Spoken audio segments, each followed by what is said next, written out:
Coming up, we're talking Tulsa Shootout, the Clint Bowyer late model team, and more. Let's roll.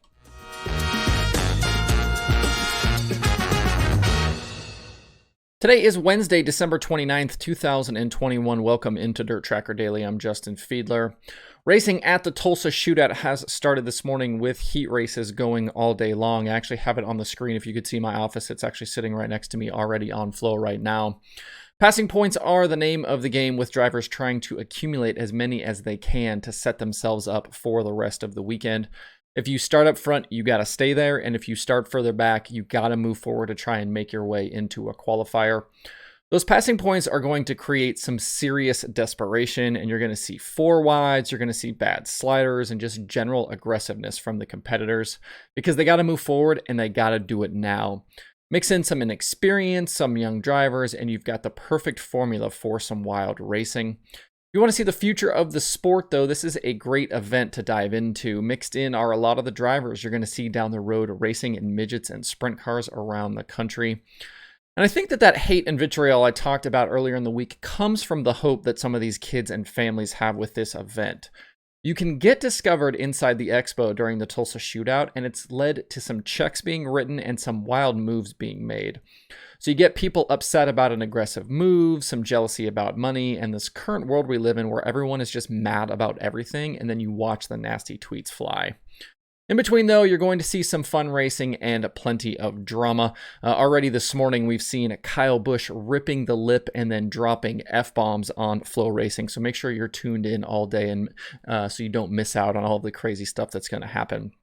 If you'd like some more updates, make sure you're following Wikipedia, Open Wheel Updates, and the Tulsa Shootout on Twitter. Also throw a follow to Clint Bowyer. He's a past conversations guest and is in the booth for Flow Racing all weekend. He's had some good information about track conditions.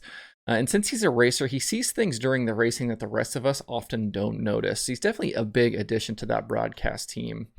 If you want to watch through the weekend, Flow Racing has you covered. If you don't have a Flow subscription, click the link below in the description on YouTube or over at dirttracker.com. If you do buy through those links, those are affiliate links, so it helps me and Dirt Tracker out, so I do appreciate if you do that.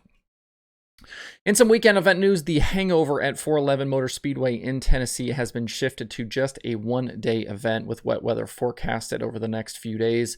The entire hangover program will now run on New Year's Eve Friday, with 8 divisions of racing expected to compete. The night's main event is a 5,000 to win unsanctioned super late model show. Pierce McCarter is the defending race winner. For more track and event information, hit up 411motorspeedway.net. Back to yesterday's show topic about late model teams and drivers for 2022, I had a few comments asking about the future of Clint Bowyer Racing, especially since there have been no updates about the team following the departure of driver Josh Richards. But unfortunately, I don't have any inside or solid information about the future for that team. There have been plenty of rumors about different drivers, maybe a part-time schedule, possibly a change in chassis, and there's even been some people that have said Bowyer might just shut the team down. There's nothing really been out there with any substance, and honestly, I could probably see all of those possibilities coming to fruition. I would imagine that 14 car hasn't lacked for resources in recent seasons, but the performance just hasn't been where you'd expect a team like that to be. And now Richards is out and headed back to the Outlaws with Boom Briggs, and the 14 is without a driver. I do hope they figure out a way to continue on, though, as a name like Bowyer's being involved in dirt late model racing is definitely a big positive. And I think there are plenty of drivers out there who could capitalize on an opportunity to race a car like that. One name I've seen mentioned a few times around this ride is Nick Hoffman, but I don't know if that's actually a possibility or if it's just wishful thinking from people. Hoffman was really solid in limited starts with Bloomquist this year, and in some of those later starts, he did have backing from NOS Energy Drink. I don't know about you, but he's definitely a driver I'd like to see on the national late model scene. He's smart and fast, and there really isn't much left for him to accomplish in a modified. As we know more, we'll keep you posted, but in the meantime, drop me a comment. Let me know who you'd like to see take over that 14 ride. Also from yesterday, I loved all of the comments complaining about me talking about iRacing on the show. If you've been around a while, you know I've been covering the iRacing Pro Series for the Dirt Division since I basically started the show in 2020. It's something that interests me, and I know interests some of you out there as well, so I'm going to keep talking about it. Like anything else, if you go in with an open mind, I think there's plenty of value there if you're a race fan. The shows can be watched for free on Dirt Vision and often on YouTube, so you don't necessarily need a subscription to a streaming service. The shows move along really quickly. You're not going to sit there for 4 hours. You can basically see an entire program in about an hour.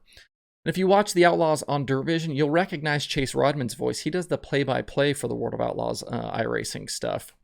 I think the racing is really entertaining, it's fast-paced, and there's plenty of drama like we saw on Monday night between contenders like Alex Bergeron and Hayden Cardwell. I know for a lot of you this is going to fall on deaf ears, but maybe give it a shot. You might actually like it. But if not, oh well, but I'm going to keep talking about it anyway.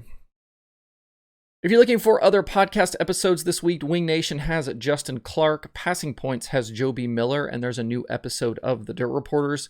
To see the full list of shows and episodes, check out dirttracker.com/podcasts.